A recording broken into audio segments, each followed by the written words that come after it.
Hello, ako si G. Geronimo. I am part of Central Desk as environmental editor. Kasama ko ngayon si Iya Gozum, who is part of our digital communications team. And we are both covering the COP27, or the United Nations Climate Change Conference, happening this week and in the next 2 weeks in Sharm el Sheikh, Egypt. So today is actually the day 2. Nag-start na yung COP27 yesterday. And as of yesterday, meron ng over 41,000 delegates in Egypt, 26,965 government representatives, 13,888 observers, and 3,321 media representatives at COP27. Yesterday, what happened was the opening ceremony of the COP27.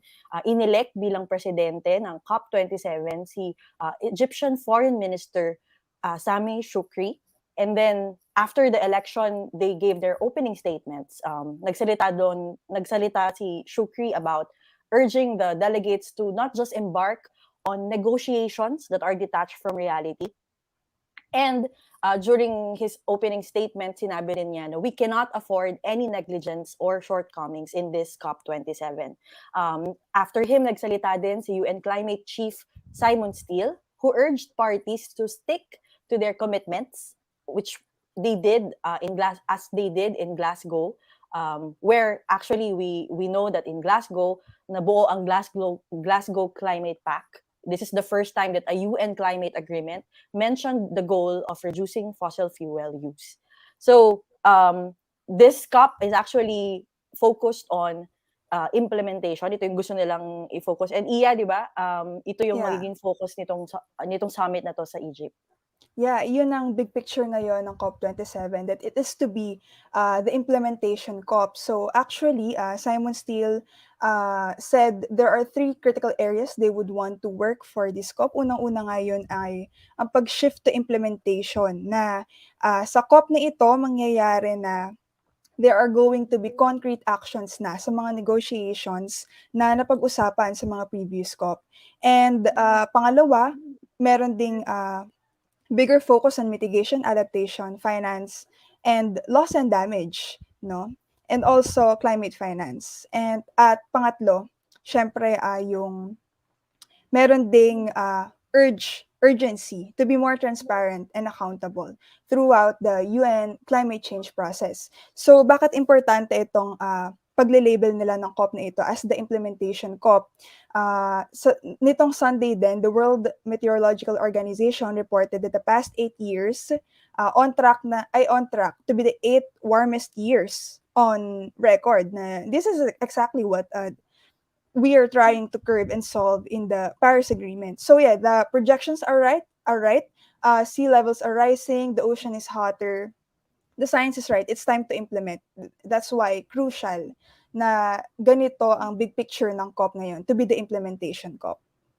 Okay, and also during day 1 of which is yesterday, nagkaroon ang pinaka-highlight actually, aside from the opening ceremony and the statements of the leaders of this COP27, is that there was na-include ang loss and damage, the controversial issue of loss and damage in the agenda. So this is the highlight of day 1. And actually, di ba, loss and damage, of course, is the term used to describe rich nations paying out funds to help poor countries cope with the consequences of global warming. So sabi ni Shoukry, the inclusion of this agenda reflects the sense of solidarity for the victims of climate disasters.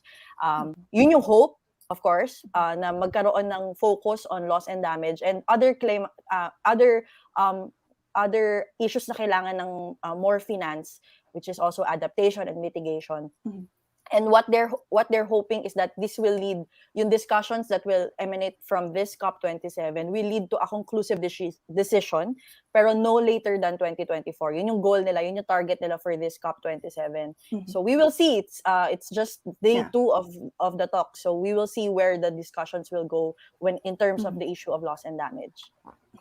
So pagdating naman sa delegation ng Pilipinas sa COP, DNR Secretary Tony Loizaga said in a statement na the Philippine delegation will assert the country's call for bolder climate action and demand the delivery of what is due for the developing countries, which hardly produce any greenhouse gas emissions yet suffer the most.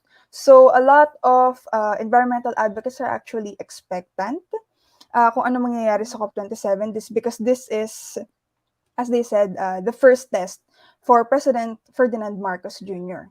So there is also a diverse set of people going to COP. Now we have veteran advocates and activists like Lidin Akpil of APMDD. We also have academics like Dean Tony Lavinia and Father Jed Villarin.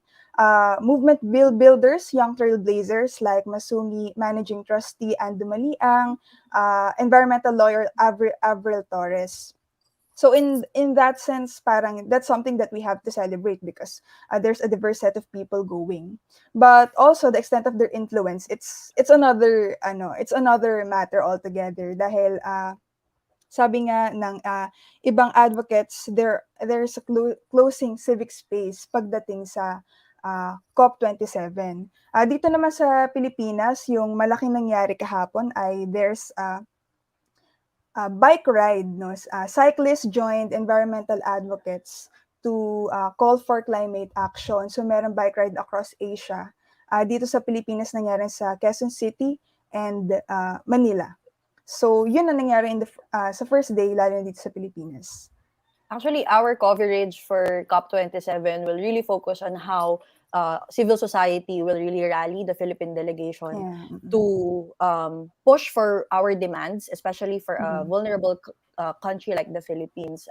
What we know so far about the Philippine delegation is that aside from Loizaga leads this delegation, there are Mhm. representatives and negotiators from the Climate Change Commission, the House of Representatives, departments of environment, energy, finance, foreign affairs, and agriculture, as well as advisors from civil society organizations. So it's a really different composition. Kung ikukumpara mo from last year where the delegation was led by the finance secretary Mhm, Carlos mhm. Dominguez. So Yeah. this year it's going to be led by um, um, Environment Secretary Loizaga, and we will see how papaano makikipag cooperate or papaano makikipag-usap kung magkakaroon Mhm. ng ganong usapan yung civil society. There are Filipino groups there in Egypt right now Mhm. who are pushing for yung mga demands natin for this COP27.